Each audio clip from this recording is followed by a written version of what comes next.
Bien-aimés dans le Seigneur, nous vous saluons dans le nom de Jésus-Christ, notre Seigneur et Sauveur. Merci beaucoup pour notre attention à Bino. Merci pour notre appel que vous avez fait par rapport aux émissions que vous avez suivies. Nous vous remercions. Vraiment, tous ceux qui nous ont appelés, nous avons laissé l'appel d'une maman à Paris et l'autre à Londres.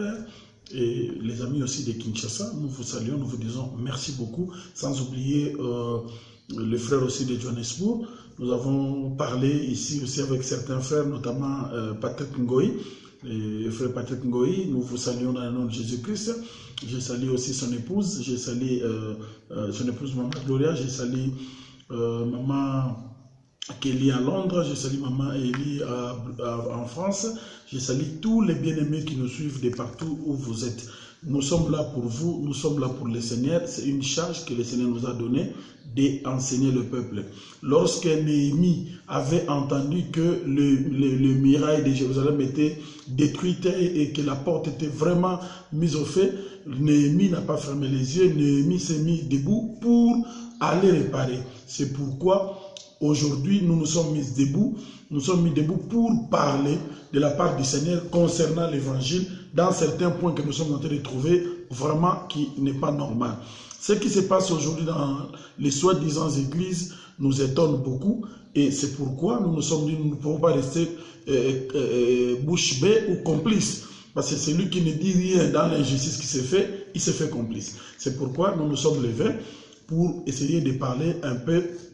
Si je peux bien aimer dans le Seigneur, Moïse a dit ceci.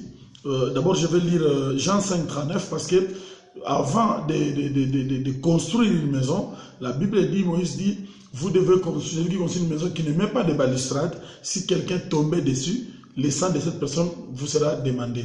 C'est pourquoi nous aimons mettre les balustrades. Cette écriture veut dire seulement que lorsque vous voulez parler, il faut mettre des garde-fous pour que vous ne puissiez pas faire tomber les gens. C'est pourquoi aujourd'hui, nous allons lire Jean 5,39. Jean 5,39 qui nous donne un peu... Jean 5,39 dit quoi? Jean 5,39 nous dit: vous sondez les Écritures parce que vous pensez avoir en elles la vie éternelle. Ce sont elles qui rendent témoignage de moi. Donc ça, c'est Jésus qui disait aux Juifs que vous êtes en train de sonder les Écritures. Vous lisez les Écritures. Ce sont les Écritures qui parlent de moi. Donc les Écritures ici parlent de Jésus-Christ. Bien-aimé dans le Seigneur, les Écritures ne parlent pas de ton oncle, ni de ta tante, même ici, quoi qu'il est sorcière, je ne sais de quel niveau. Ici, les Écritures parlent de Jésus-Christ. Moïse dit encore quelque chose. Il dit, tu n'accepteras pas la déposition contre un ancien si on ne t'amène pas 2 ou 3 témoins. Donc, nous ne pouvons pas accepter qu'on accuse un ancien s'il n'y a pas de témoins. Ça, c'est Moïse qui a dit. Le frère Paul vient encore pour renchérir Moïse. Il dit à Timothée, tu n'accepteras pas qu'on accuse un ancien s'il n'y a pas 2 ou 3 témoins. Donc, pour dire que on ne peut pas accepter l'accusation d'un ancien. Qui est ancien, bien-aimé? Le mot le dit ancien. Mais l'ancien des jours, c'est notre Seigneur Jésus-Christ. Mais les anciens dont on parle ici, ce sont tous ces gens qui ont existé dans le Seigneur avant nous. Les gens qui nous ont précédés dans la foi, notamment, nous prenons les anciens.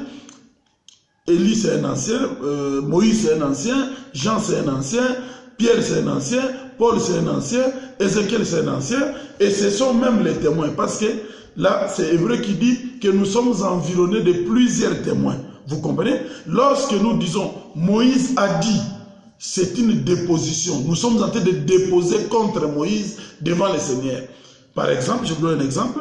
Quelqu'un peut se lever aujourd'hui et dire, moi j'ai 10 femmes.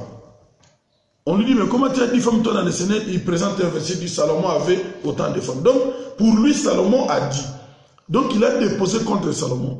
Mais ce jour-là, bien aimé, le Seigneur appellera Salomon et il appellera des témoins pour dire, voilà ce que vous avez dit et Salomon va régner parce que Salomon appellera certainement d'autres témoins qui vont contredire ce que vous êtes en train de dire. Donc, ce n'était qu'un exemple que j'ai donné pour vous dire que les Écritures, c'est comme ça. Donc, nous n'acceptons pas une déposition contre un ancien s'il n'y a pas de témoins. Donc, par exemple, les gens disent que la Bible ici, il a deux parties, l'Ancien Testament et le Nouveau Testament. Ça, c'est un faux enseignement. Il n'existe pas un Ancien Testament. Il y a seulement un testament avec deux alliances. Pourquoi? Parce qu'un testament, c'est un document laissé par un mort et que la mort de la personne, du testateur, doit être confirmée, donc attestée. Or, quand vous parlez de l'Ancien Testament, vous devez nous dire qui en était le testateur et sa mort a été constatée où. Mais nous croyons que tout ça, c'est un testament qui nous a été laissé par notre Seigneur Jésus-Christ parce que sa mort a été attestée. C'est pourquoi nous vous disons que nous n'acceptons pas la déposition ou l'accusation d'un ancien si vous ne nous amenez pas des témoins. Vous allez voir tout à l'heure, nous allons parler sur les fêtes que les gens font aujourd'hui, les fêtes, vous allez suivre les vidéos que nous allons parler sur les fêtes, ces fêtes qui se passent, hein, les fêtes de Noël, les fêtes de bonne année, les églises vont pour les rendre les actions de grâce par rapport à cette année, il y a beaucoup de choses, nous allons parler de ça tout à l'heure dans la vidéo que nous allons faire, nous avons seulement essayé de mettre un peu des garde-fous pour que vous puissiez savoir nous parlons de quoi. Donc, nous avons lu Jean 5,39, nous allons vous donner le verset de Moïse, vous allez aussi lire dans Timothée où le frère Paul est en train de nous dire de ne pas accepter la déposition contre un ancien. Cela veut dire que vous ne pouvez pas dire que Ézéchiel a dit, et si vous n'avez pas de témoins, moi je crois qu'il faut laisser s'en de porter plainte contre Ézéchiel parce que le Seigneur va vous demander les comptes. Merci beaucoup bien aimé dans le Seigneur. Vous allez suivre toutes les vidéos que vous allez voir. Si vous avez des commentaires, vous allez nous écrire par mail, par YouTube, par Facebook.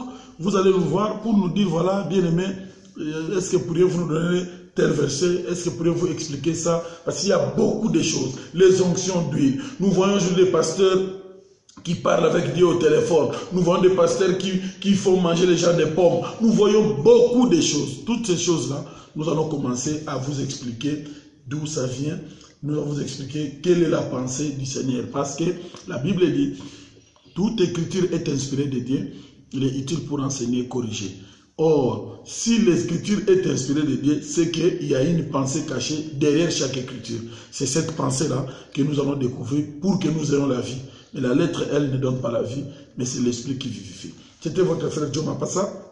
Je suis un frère seulement capable qui transmet ce que lui aussi a reçu de la part des hommes que Dieu a appelés. Mes numéros, c'est les 243, plus 243, 81, 453, 99, 77. Notre numéro, c'est le plus 27, 83, 51, 51, 58, 0. Appelez-moi. Faites-moi un SMS, je suis sur WhatsApp sur les deux numéros. Faites un SMS où vous pouvez parler. Si vous avez quelque chose à ajouter, vous pouvez ajouter. Nous avons un groupe sur le WhatsApp que nous appelons Joe Mapassa Chandicoq. Vous pouvez participer si vous voulez joindre le groupe. Vous allez nous faire signe, on va vous mettre là-bas pour que nous puissions échanger au lieu d'échanger des bêtises que nous sommes en train de voir aujourd'hui, des papas en train de se masturber, des hommes en train de faire des choses, des antivaleurs, que nous partageons des choses sérieuses, des choses qui pourront amener la vie aux gens. C'est très important, bien aimé. Donc ça ne sert à rien de propager le mal, ça ne peut pas de parler de Satan, c'est pas ici on ne parle pas de Satan, ici on ne parle pas de profondeur de Dieu parce que nous ne connaissons pas ces histoires. Ce que nous connaissons, c'est la grâce de Dieu qui est la source de salut pour tous les hommes. Que Dieu vous bénisse. Merci beaucoup. Nous allons nous voir à la prochaine.